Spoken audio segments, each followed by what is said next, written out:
father was a nurse, therefore I already know that basic first aid is important and how every people or every household should know about this.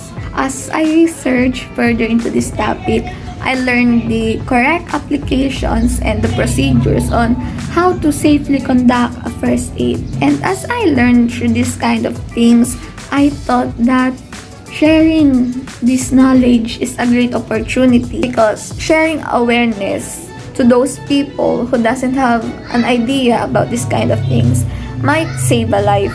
And as we all know, every life is important. Hello, I'm Sophia Maxine Quaresma from BSC 11 and one of the holders of Kamalayan sa Kalusugan Facebook page.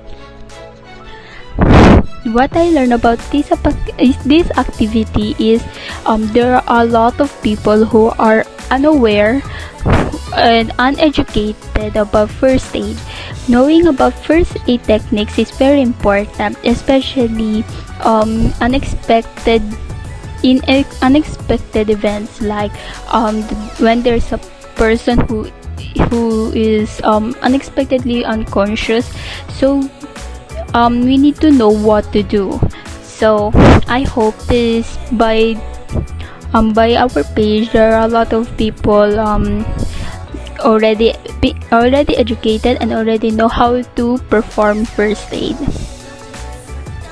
So habang ginagawa ko yung mga posters na ina-upload sa page namin, na-realize ko na mas mainam talaga na marami tayong nalalaman sa mga basic first aid, lalo na sa mga urgent.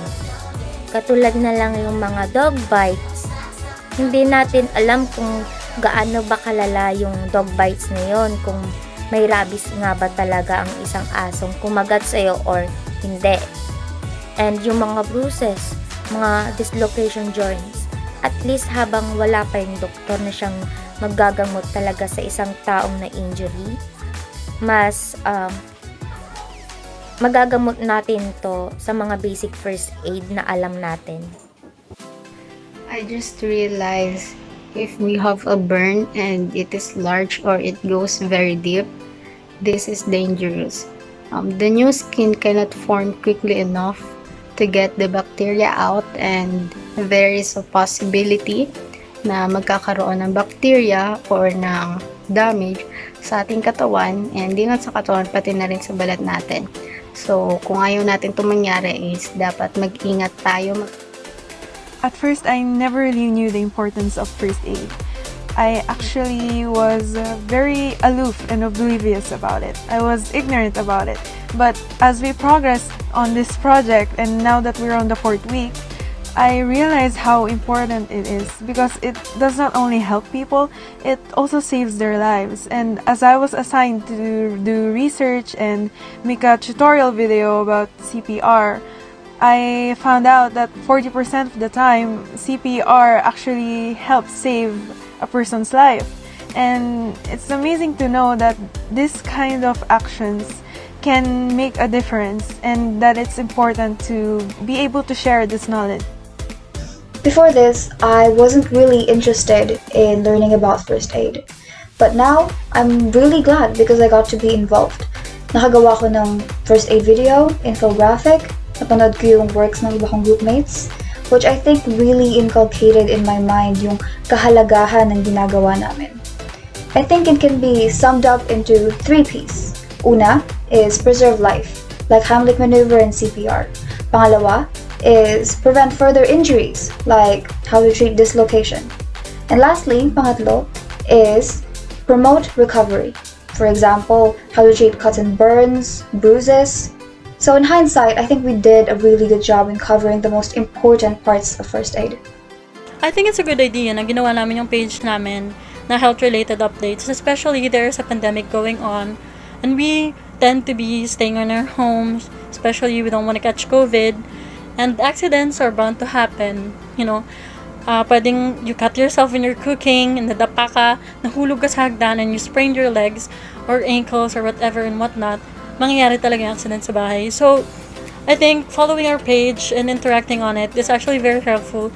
Kasi napaka-basic lang yung mga ginagawa na treatment doon since it's basic first aid So I think it's very helpful for those staying at home, na lalo na natatakot sila na makakuha ng COVID, especially going to the hospital. So I think it's very helpful talaga.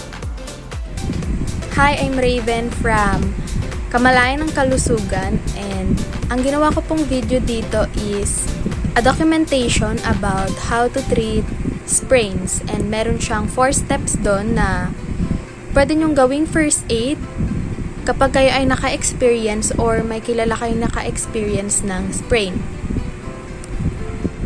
Alam ko na this project will help a lot, lalo na sa mga tao na kulang yung knowledge nila about first aid, lalo na sa panahon ngayon na kailangan natin maging handa sa lahat ng oras.